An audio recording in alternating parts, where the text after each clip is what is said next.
Miarahaba tsika vahoaka malagasy. Hitondra fanohy-kevitra kely zaho androany mahakasika ny raharaha ny ben'ny tanàna zay nisy namono teo ben'ny tanànan'ny Mangataboangy, ary na vao mainka nampisy resabe ny fidiran'ny anadainy Raitapo amin'ny Apondra. Ka zay nitondrako ny fomba fijeriko sy hitondrako fanehoan-kevitra kely amintsika androany. Voalohany indrindra alohan'ny hidirako am'izay fanehoan-kevitra zay sy fomba fijery zay de eto zany aho de mahita fa tena azo lazaina ho matanjatsaina ihany iny ramatoa renin zareo iny, satria ny zanakavavy efa maty efa azo lazaina hoe zavatra mavetratra be zany en tant que mahareny aloha. En même temps avy nandevina ny zanakavavy maty zaho miditsy Apondra koa ny anadainy anadainy Raitapo aminy zay mbola zanan'ilay ramatoa. Raha olona maivamaivantsaina zany tena lasa mahalasadaala zany, fa miaiky zany iny ramatoa iny, matandratsaina iny ramatoa iny, satria mbola mahavita miresaka manazava mpanao gazety, mahita manazava ny zava-misy gauche droite ohatran'izao, matandratsaina iny ramatoa iny. Tsetsatsesa tsiaritsany anahy fa mahakasika an'izay fa hiditra za am'ilay resaka mahatonga resabe zay nampidirana Apondra any Atsiafay any anadainy ben'ny tanàna io Monsieur Tito. Marobe ny resaka mandeha raha ny tambazotra serasera ary azo lazaina hoe lasa polemika be le izy. Maro moa ny miandany amin'ny fianakaviana manome tsiny ny fitsarana. Misy ihany maro ihany koa ny tsy manome tsiny fitsarana fa manome tsiny ny fianakaviana. Zay ny zava-misy mahatonga resabe ao amin'ny tambajotran serasera ao. Ka amiko zany dia raha amy fomba fijeriko sy ny hevitro dia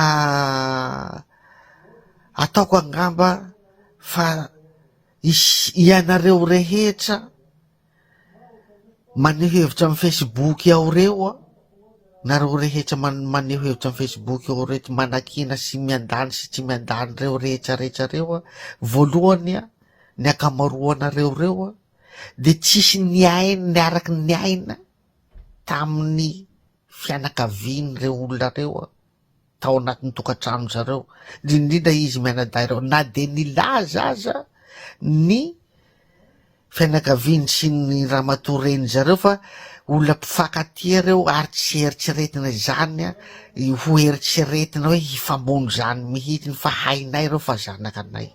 Tsy ananatsika porofo, tsy anananareo porofo zany nareo miresaka be amin'ny Facebook eo, tsy anananareo porofo zany resaka zany satria tsy niaraky niaina tamin'zareo tao tsika, fa zay ny tenin'ny ray aman-dreny sy ny fianakaviana de tokony mpihaino no ananatsika. Zay ray aloha voalohany. Ho atsika ho anareo manome tsiny ny fitsarana na miandany ny fitsarana, iza taminareo reo miresaka amin'ny Facebook mitabataba anatin'ny Facebook momba n'io raharaha io moa no nanatoroa ny fitsarana hoe tikane ny antony nameloana antsika teo, iza tamitsika maro be da be mitabataba ao. Ataoko angamba tsy misy na ray aza, zany hoe mbola tsy anananareo porofo ihany koa fa zao sy zao ny zava-nisy dana fitsarana. De maninona itsika no manao resabe mamendrifendro ny andaniny sy ny ankilany, indrindra reto fianakaviana zay mbola nidona ny fahoriana tia, apiatsika alahelo. Fa amiko tokony ny zavatra ataotsika de tokony handray toerany ohatran'ny mpijery film aloha. hoe io aloha ny film mandeha, io ny zava-misy a de mijery a de miandry a zay iafarany. Fa ny fitenenana zavatra tsy ananina pirova averiko foana hoe iza taminareo mitabataba anatin'ny Facebook io makasika ny raharaha io na nitoroan'ny fitsarana hoe tiky ny antony namelona ny anadain'io rasazy io. Ataoko angamba tsisy fitsarana hanao an'izany mihitsiny a. Na ny fianakaviany aza nanao fanambarana reny fianakaviana reny fa nary zareo a tsy niatrika ny fitsarana anytsito tao. Zany hoe zareo koa aza tsy mahay ny antony a na ameloko an'ilay tsito a nandefasana azy nantsiatsiafay de maninona isika no fa mahita resaka maro amin'ny mesazy nisy mesazy na isy zao nisy an'izao iza ny namoaka an'izany fitsarana ve namoaka an'izany nanaparitaka an'izany sur MP tany amin'ny Facebook sa ny mpitandro filaminana. Ataoko angamba fa tsisy fitsarananao an'izany na mpitandro filaminanao an'izany. Ary ny mampalahelo de misy olona tia andafy tena milaza fa mandefa commentaire anatin'ny Facebook mihitsy milaza hoe zao ny eloka ny olona io, zao ny eloka nisy aty andafy ny olona Madagasikara zay re somary mampime ihany le toetraitsika malagasy. Ka amiko zany a de tokony a mba tsy hampisy an'le polemika be, hampandehan'le resaka be, mba tsy hitsaran'olona fahatan'ny zava-misy anatin'ny tambazotra serasera de amiko angamba raha azo atao a raha araky ny lalàna de tokony mitondra fanazavana ny fitsarana sy ny mpitandro filaminana ny antony a na ameloko an'ireo le zalay tsito ty. Faharoa manaraka an'izay a anisan'ny takian'olona maro koa hoe fa maninona ny anaran'ity tsito ty foana no ampalazaina fa reo sasany a tsy voateny mihitsiny de mba anjaranareo fitsarana sy mpitandro filaminana koa no hoe reto daholo ny avo mamoaka an'ilay reto daholo ny olona voapanga tam'le raharaha rakoto rabe rasoa fa tsy tia anaran'ity olona ty ray ty foana no hampakalazaina paritaka eran'ny tambazotra serasera hampitondra fahoriana indray mandeha ho an'ny fianakaviana.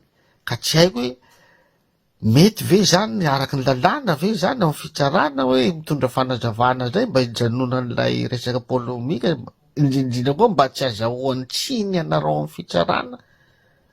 Fa na izany na tsy izany koa mahatonga ny resaben'olona mandeha moa de amitiky nareo amin'ny fitsarana fa tsy atokisan'ny vahoaka intsony satria fitsarana voabaiko ny fahaizan'ny malagasy anareo, voabaiko ny mpanao politika, voabaiko ny olona.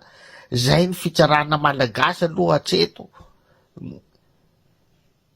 Azo lazaina ny fitsarana tsy maleo tena fa voabaiko. Zany aloha no hatreto ny fahaizan'ny malagasy ny fitsarana malagasy.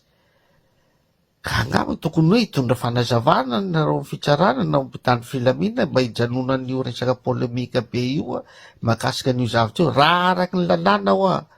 Fa za tsy andidiny mpitsara, za tsy andefa eritseritra fotsiny zany nenahy fa ohatrany mankaleo be mahita an'le olona tonga de mitsara ny zavatra rehetra, mahita ny MP rehetra, misy MP, misy SMS ohatran'izao. Tsy haiko hoe ny ao fitsarana ve nanaparitaka an'izany sur MP eran'olona rehetra ty ny SMS ny tsito sy ny complice sy na ny mpitandro filaminana. Ataoko angamba fa tsy sisy fitsarananao zany na mpitandro filaminanao zany mihitsiny. Ka mba hitondrana mba hisian'izay tsy hisian'izay polemika be zay a de amiko manokana tokony mba mitondra fanazavana ianareo ao anatin'izay. Zay zany nenahy mba fanehoan-kevitrako mahakasika an'io raharaha io a. Fa raha mitenako manokana de tsy manan-kambara za fa miandry zay hafarany hoe zao marina kay ny tena ny hafarany raha ty tena hoe tiky sy titika tena meloko tena navita heloko marina kay tiky anjary rehefa monjery. Fa za tsy hanao ohatry nataonareo olona marobe ao anatin'ny Facebook hoe miteny zavatra tsy hananina profo zany a. Ny torapoa tsika tsy tokony aina amy resaka torapo zany rehefa maneho hevitra. Torapo io manko indraindray mamarina kady indraindray mahasoa, ka tsy tokony mba jerena ihany zany any amiko ny zavatra tokony resana hoe zao. Zay zany mahakasika aniva misaotratsika iaby nagnaraky ny video de tsy haiko moa na hitondra fanazavana ny eo anivon'ny fitsarana sy tady filaminana mahakasika an'izy io, fa bon anjaran'ny zareo moa iny.